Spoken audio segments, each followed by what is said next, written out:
kamu itu jangan cuma kuliah aja gitu. Nah, itu nggak bener kayak gitu. Halo, Assalamualaikum warahmatullahi wabarakatuh. Ketemu lagi di program TTM, bukan teman tapi mesra, tapi Talking 30 Minutes, yang edisi yang ke-26.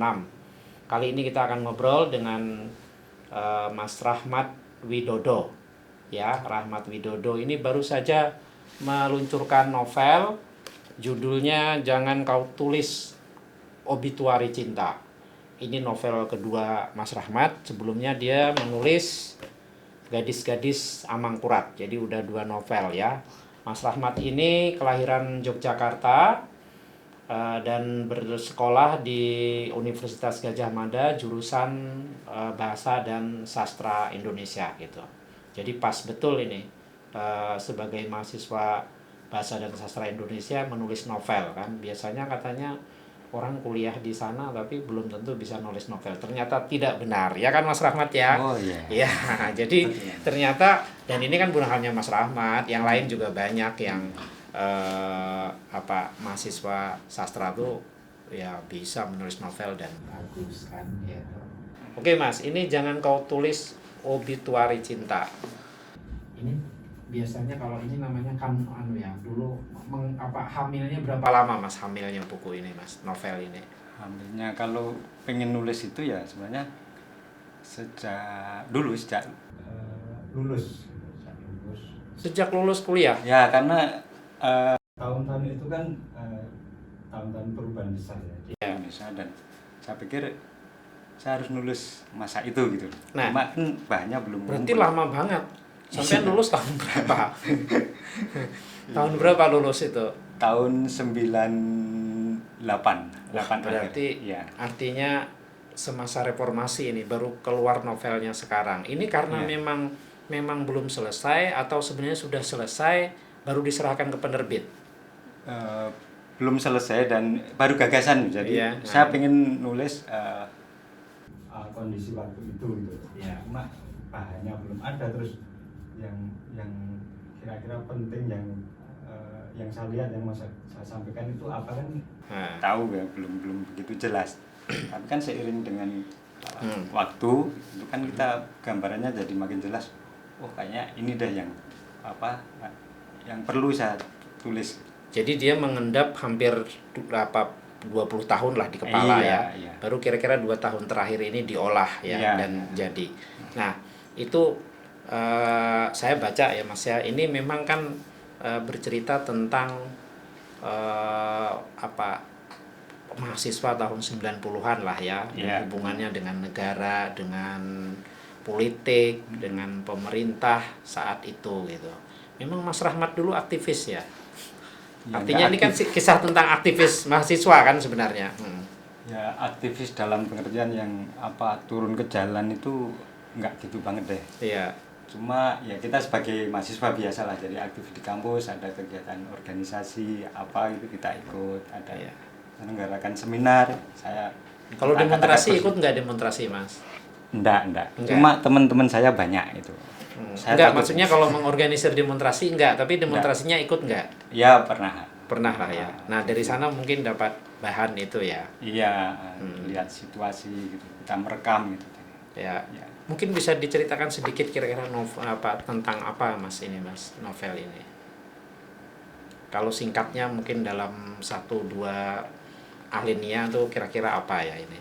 Jadi kira-kira itu bagaimana seorang anak muda didikan Orde Baru yang katakanlah dia miskin wawasan sejarah, kemudian wawasan politik juga, kemudian wacana-wacana ideologi juga saya pikir kurang ya waktu itu, karena kita dibatasi. Nah begitu dia masuk kampus kan dia terpapar banyak bacaan, banyak opini-opini, banyak ideologi gitu, mungkin dari kakaknya, dari buku-buku yang dia dapat, dari dosennya yang mungkin kritis atau gimana gitu. Nah itu kan jadi ada perubahan besar di dalam diri dia. Nah itu gimana gitu ya. Jadi akhirnya si anak ini jadi revolusioner ya, yang semula cita-citanya hanya lulus kuliah bisa bekerja gitu. Iya. Ternyata dia menganggap itu terlalu elitis. Cita-cita itu artinya terlalu mewah. Dia macam punya hutang gitu loh dengan rakyat. Wah, saya harus jadi pejuang rakyat ini gitu. Ya kan begitu ya kira-kira. Iya, jadi kan ketika masuk kampus terpapar dengan banyak bacaan, dengan banyak wacana itu kan dia jadi semacam dapat pencerahan ya. Iya. Kemudian kesadarannya makin meluas. Kesadaran politiknya. Ya, seperti itu. Jadi kemudian dapat semacam doktrin dari kakak-kakaknya. Kakak-kakak kampus kan maksudnya. Kampus, para aktivis senior itu. Kamu itu jangan cuma kuliah aja gitu. Nah, itu nggak bener kayak gitu. Ini pengalaman sampean pasti digitukan juga ya waktu itu. Oh iya. Dan kita jadi apa ya? Kok gini amat ya? Iya. Oh gitu. Iya. Lalu kemudian si mahasiswa ini namanya Sujat ya. Iya, iya. Gatot Sujati kan namanya ya. Akhirnya jadi aktivis yang sangat revolusioner lah ya, sangat kiri. Kemudian juga jadi wartawan dan mengkritik pemerintah melalui laporan-laporan jurnalistiknya. Dan akhirnya dia tewas dibunuh ya. Ya kan begitu ya ceritanya. Nah, di balik itu ada kisah cinta dia dengan seorang gadis bernama Diah Suminar. Tias. Oh, Tias Suminar. Ya. Tias Suminar. Oh, ingat sampeannya Mas ya? Oh iya, yang nulis. Iya, Tias Suminar. Oke, Mas. Ini latar belakangnya kan Jogja. Iya. Ya. Bener kan ya? Ini UGM. Ya. Jadi eksplisit sekali Anda menyebut nama UGM, nama tempat-tempatnya, ya misalnya kayak Sanggar Bunderan, kemudian itu yang legenda itu tempatnya legendaris tapi sudah barusan dihancur itu Gelanggang. Ya. Kemudian warung Burjo kayak gitu-gitu, Panti Rapi gitu ya. Jadi memang dan si mahasiswa ini juga asli Jogja. Nah, ini menarik kan, artinya dia asli daerah selatan Jogja, bukan mahasiswa urban pendatang gitu.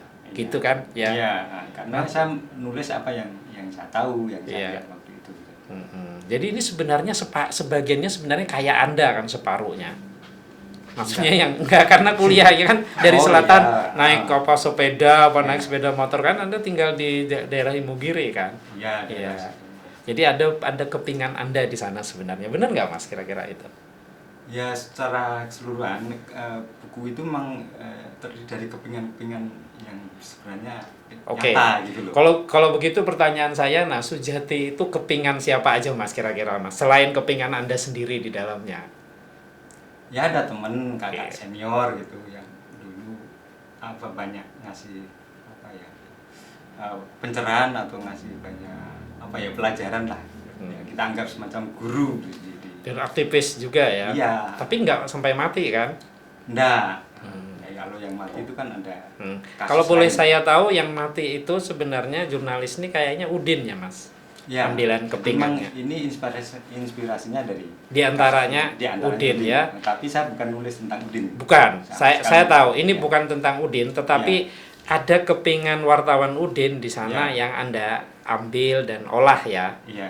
Oke, sekali itu. Kalau Tias Suminarnya siapa itu Tias Suminarnya itu? Ya, Tias Suminar. Iya. Enggak kepingannya gimana itu? Kalau itu ya mungkin sebagian ya dari teman ada yang diolah ya. Tapi kemudian ditambah imajinasi ya tentu saja. Mungkin ada teman Anda yang membaca, ini kayak saya ini gitu gimana? Ada nggak yang begitu ya? Ya ada yang beli itu jangan-jangan nama saya ada di sini beli ya. Ya benar juga ya itu ya. Nah, ini kan 90-an ya Mas latarnya ya. Jadi masih Nah, apa bedanya dengan mungkin novel-novel yang mengambil latar belakang kampus juga, terutama UGM sebelum itu gitu. Menurut Mas Rahmat itu di mana itu? Mungkin tokohnya ya. Jadi tokohnya kan latar belakang tokohnya itu dari kalangan sederhana dari kalangan rakyat bawah itu lain dengan misalnya Kampus Biru. Siapa itu itu Asadi Siregar. Pak Asadi Siregar itu kan agak elit lah gitu. Ini kan Iya. bener-bener akar rumput gitu. Bedanya Wong Deso gitu. Oh iya. Deso. Tapi itu kan realitas di novel ya. Artinya Iya. tahun 70-an mahasiswa UGM sebenarnya juga nggak elit-elit banget kan sebenarnya. Iya, tapi kan bisa kuliah ke UGM kan agak secara ekonomi mungkin lebih bagus lah dari yang saya ceritakan di sini ya. Jadi kalau yang novel-novel selain itu apalagi ya yang mahasiswa yang mengambil UGM gitu sebagai latarnya itu bedanya ya, selain kalau novel ini tokohnya memang anak orang miskin, anak tukang cukur kan? Iya. Di selatan sana ya, di Pleret sana. Jadi kalau mau ke Imogiri, rambut agak gondrong, mampir di situ ada bapaknya Sujat di situ sebagai tukang cukur. Iya. Nah, kalau yang misalnya kayak Cintaku di Kampus Biru itu kan memang anaknya lebih elit gitu ya. Kaya, ganteng. Ini Sujat ini ganteng nggak ya? Enggak ya. Cuman pinter ya. Pinter. Tapi ya menariknya itu. Oh gitu ya. Ganteng itulah. Jadi kalau orang pintar sebenarnya ganteng. Bener. Kalau orang pintar tuh ganteng gitu kan. Ya. Nah ini kan juga Jogja. Artinya Anda menyebut bahwa Sujat ini juga dia mengatakan bahwa dia adalah orang pertama di keluarganya yang bisa kuliah. Itu tahun 90-an. Padahal jarak UGM dengan selatan itu kan hanya nggak lebih dari 25 kilo. Ini sebenarnya gambaran Jogja ini seperti apa sih Mas dalam konteks kalau kita melihat novel ini sebagai satu perubahan sosial ekonomi budaya di dalam karya sastra ini, Anda menggambarkan Jogja dan itu seperti apa? Maksudnya seperti apa? Ya maksudnya gini, itu kan masa sih gitu orang bertanya ada satu generasi yang baru dekat sekali dengan UGM, baru aja kuliah di tahun 90-an di kampungnya gitu kan. Ya orang kedua lah, sebelumnya ada yang namanya Endang kan. Endah. Itu gambaran yang sebenarnya atau gimana yang sampean kutip? Itu real ada. Jadi di daerah pelosok-pelosok itu ada masih, jadi yang sebelah selatan sebelah timur Kaliupa itu masih ada kayak gitu. Di Bantul kan, Kaliupak itu kan Bantul kan sebenarnya. Jadi Kabupaten Opak tuh Kabupaten Bantul kan. Iya. Ya kan gitu toh. Memang gambaran itu kuat sekali ya, artinya populasi orang Jogja yang bisa kuliah itu kecil ya. Ini kan sebenarnya paradoks karena dia dekat dengan kampus dan Jogja juga banyak kampus gitu. Itu untuk daerah yang pelosok sekali, makanya itu kan namanya ada Kedung itu nama-nama pelosok. Tapi kan di Pleret kalau itu kan nggak pelosok-pelosok amat. Saya kan nggak bilang Pleret. Nggak, tapi dia kan tukang cukurnya kan tukang cukur di tak jauh dari pasar ya, tidak disebut Pleret, pasar apa ya namanya ya, lupa aku namanya gitu kan. Nah, tapi saya melihat itu realitas seperti itu masih ada di Jogja. Jadi yang misalnya dia dari keluarga besarnya dia baru ada satu yang bisa kuliah pada tahun 90-an. Banyak. Iya. Banyak yang seperti itu ya. Itu terutama yang dari kalangan biasa-biasa saja, artinya bukan kalangan intelektual yang sebelumnya. Tapi itu bukan karena ekonomi kan? Begini maksud saya. Iya. Saya tinggal di daerah di Jogja Selatan juga. Iya. Saya ngontrak di sebuah dusun lah ya. Iya. Yang menurut saya secara ekonomi cukup baik. Tapi memang agak aneh, hampir tidak ada di dusun itu yang kuliah. Gitu loh. Ini Jogja yang artinya ini paradoks kan. Sementara mungkin ada orang dari pedalaman Sumatera, dari pedalaman kuliah ke sini, mereka yang mungkin hanya setengah jam bisa sampai bersepeda itu tidak kuliah gitu loh. Nah, itu ya. Ya mungkin itu tadi, jadi kultur untuk belajar itu belum sekuat misalnya kalangan kelas menengah yang bapaknya dulu udah belajar, udah kuliah. Kalau yang baru pertama kali kuliah itu itu kan biasanya bapaknya juga nggak sekolah gitu, jadi nggak begitu kepikiran Mas untuk kuliah ya. Nah, seperti itu. Nah, Udin kan juga, wartawan Udin ini kan kebetulan memang orang di sekitar Jalan Pleret itu kan tempatnya, atau Ya, di Kak. Jalan Parangtritis ya, pokoknya dekat-dekat situ ya. Ini seberapa besar sebenarnya apakah Anda punya kepentingan agar Udin juga diingat melalui novel ini, atau seseorang seperti Udin gitu? Ya, seseorang seperti Udin lah katanya. Ya. Itu kan dia bagian dari perubahan besar waktu itu yang Ya. ini ketika saya potret harus muncul. Ini penting untuk diingat. Iya. Nah, seperti itu. Dekat nggak rumahnya dengan Anda waktu itu? Ya lumayan lah. Lumayan. Tapi saya juga belum pernah ke tempat beliau gitu.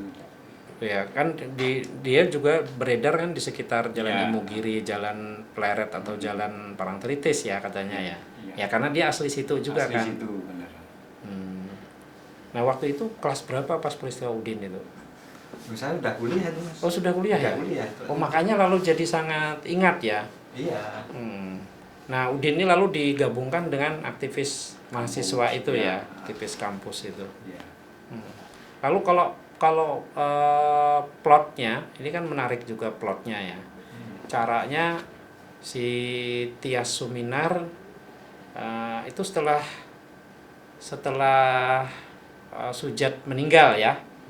Ya kan, setelah Sujat mati dibunuh kan, dia kemudian datang ke temannya Sujat, Pal Gunadi ya. Dia ternyata menyimpan catatan harian Sujat. Ya berdua lah. Ya. Lalu dia minta tolong ini Sujat ditulis biografinya kan gitu toh. Ya. Kan ini plot Anda kan begitu. Nah, perbincangan antara Tias sama Pal Gunadi ini yang jadi buku ini kan, kisahnya kira-kira gitu plotnya. Iya. Itu menarik sekali plotnya. Dari mana dapat inspirasi plot kayak begitu, Mas? Kalau itu ya ngalir aja. Jadi saya gimana bisa cerita ini bisa muncul. Nah, kira-kira ini harus dimunculkan tokoh apa yang mendengar pelaku sejarahnya itu ya. Dan dia ini harus menuliskan, maka saya ciptakan tokoh itu. Ya model seperti itu kan sebenarnya di novel-novel lama kita ada ya, novel-novel awal kayak mungkin ateis ya, seperti itu juga. Tapi ini mungkin sarananya aja yang lebih modern, jadi si tokoh mengumpulkan bahan-bahan tulisan Sujat, kemudian korespondensi dia dengan Sujat, buku harian dia. Seperti itu. Jadi ceritanya seolah-olah ini Pal Gunadi kan yang menulis ya. Iya. Yang ingin saya tanyakan itu, dengan menceritakan ini tadi Anda memang bersimpati pada tokoh Udin ya, meskipun ini bukan tentang Udin gitu. Tapi ini kan juga Anda mengiyakan satu skenario yang cukup terkenal waktu itu, bahwa Udin itu terbunuh karena dia selingkuh. Lalu kan suami si perempuan yang diselingkuhi Udin ini kemudian membunuh. Kan plotnya kan kayak gitu ini. Jadi pada saat yang sama Anda seperti membenarkan gitu. Benar nggak kayak gitu itu? Kalau saya harus memunculkan itu karena itu tuntutan plot. Tuntutan plot ya. Jadi biar konfliknya maksimal, kemudian si tokoh yang membunuh Udin ini lebih lebih canggih gitu loh. Jadi novelnya tebalnya hampir 220-an ya. Silahkan teman-teman, kalau siapa yang ingin berminat, ini di pasar online banyak sekali dijual di reseller gitu, dan masih segar ini. Mungkin bisa Anda rampungkan sebelum Ramadan berakhir ini novelnya ini, Jangan Kau Tulis Obituari Cinta gitu. Nah, saya ingin membandingkan dengan Gadis-Gadis Amangkurat. Ini ternyata latar belakangnya juga daerah Imogiri ya. Ya, pastilah ya. Pleret itu malah tempat kampung halaman saya sendiri. Iya. Nah, antara novel ini sama novel ini sulit mana Mas menulisnya Mas? kira-kira itu? Ya sama-sama lah, jadi 11-12 lah. Gitu ya. Ya, artinya kalau 11-12 dari lamanya Anda juga sampai lama juga mengendapkan ini. Sebenarnya masalah risetnya aja sih, kayak cari bahan gitu kan. Kalau ini kan saya lebih banyak riset pustaka ya, sama riset sejarah lisan itu, jadi nanya-nanya ke tokoh-tokoh setempat, ke orang tua, terus dengerin cerita rakyat, dengerin ketoprak seperti itu. Kemudian baca buku sejarah gitu, tentang Mataram yang beredar di daerah sana ya. Nah, kalau yang ini lebih banyak ke pengalaman, apa yang saya lihat waktu itu, gitu. Teman-teman saya, kemudian lingkungan di kampus, peristiwa-peristiwa besar saat itu, gitu. Nah, kan tinggal menuliskannya, cuma untuk mencari angle, untuk mencari apa yang penting dari waktu itu yang harus ditampilkan. Nah, itu yang lama gitu. Artinya kan penulis kan ketika nulis dia harus punya sesuatu yang yang unik, yang tidak dilihat oleh misalnya pengamat sosial atau sejarawan gitu. Gimana maksudnya itu? Biar tidak bisa dilihat pengamat sosial atau sejarawan itu. Jadi kan kalau misalnya ya sosiolog itu kan melihat dari hal-hal yang umum. Nah, kalau penulis kan dia melihat yang partikular. Mungkin hal-hal kecil yang nggak dilihat, tapi ketika itu disampaikan, oh ternyata ini punya impact yang besar gitu. Contohnya di sini apa hal yang partikular itu yang mungkin seorang pengamat sosiolog atau antropolog, sejarawan luput dari melihat itu? Misalnya kalau pandangan umum ya, misalnya yang berperan untuk menggulirkan reformasi, yang mendobrak kan tokoh-tokoh besar, misalnya kayak siapa gitu, yang terus ada analisisnya makro lah gitu. Iya. Tapi kalau tulisan sastra, tulisan novel itu kan kita melihat nggak hal-hal yang nggak umum seperti itu. Jadi Anda mau mengatakan bahwa orang yang seperti Gatot Soejatji ini punya peran besar ya? Punya peran, dan saya melihat hal-hal yang partikular dari misalnya seorang pemuda pada waktu itu, ketika dia misalnya mengalami perubahan pandangan ideologis, itu kan dia mengalami sesuatu yang menyakitkan. Perubahan sebenarnya menyakitkan dan tidak mudah. Nah, itu kan kadang nggak dilihat. Itu nggak muncul di analisis sosiologis. Gimana nih si Soejatji ini berubah dari seorang yang naif secara politik, kemudian pandangan ideologi juga terbatas, kemudian tiba-tiba di kampus dia berubah secara radikal. Itu kan menyakitkan sekali. Iya. Nah, itu yang mau saya tampilkan.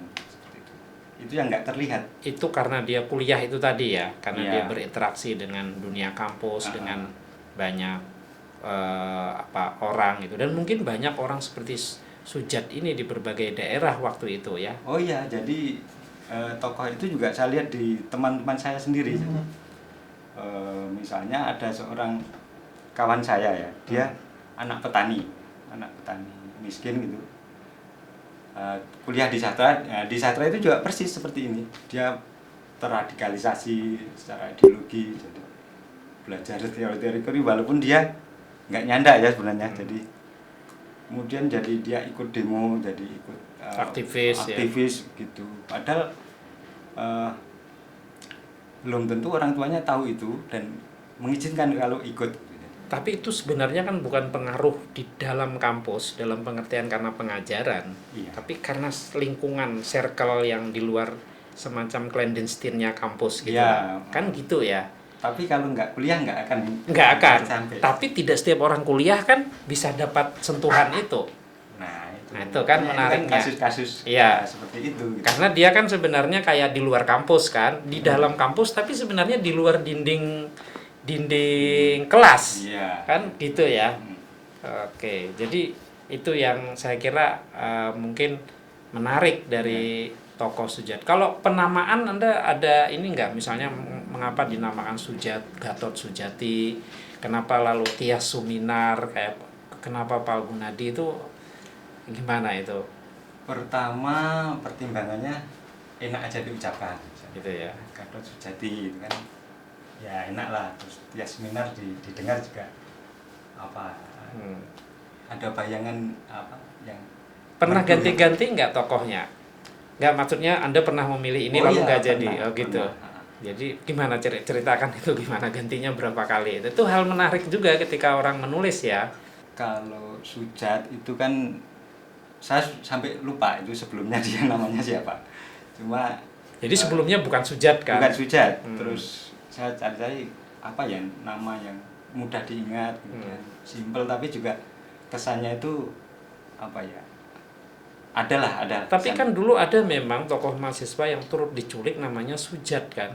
Suyat. Oh iya, Sujat. Ada nggak pengaruh itu? Mungkin ada tapi nggak secara langsung. Jadi saya ketika ngambil nama itu nggak mengingat ada aktivis yang bernama Sujat itu. Bahkan mungkin saya malah ingatnya Sukap di Seno itu loh. Di karya-karya Seno. Dia kan selalu pakai nama Sukap. Wah itu kan enak, namanya sederhana, mudah diingat. Dan nama kampung sekali. Iya. Nama desa sekali kan. Nah, Sukap kira-kira itu. gimana ya kalau namanya Sujat gitu. Terus Tias. Tias juga kan didengar kan enak aja gitu. Terus mungkin kalau referensinya pernah lihat film ini Mas apa Rano Karno itu? Oh ya. Ya Pastilah. Iya. Ya, pernah. Galih dan Ratna. Itu yang Ratnanya kan Ratna Suminar. Oh, nah, jadi ambil yang belakangnya itu. Suminarnya, tapi depannya ambilnya Tias. Iya. Kalau judul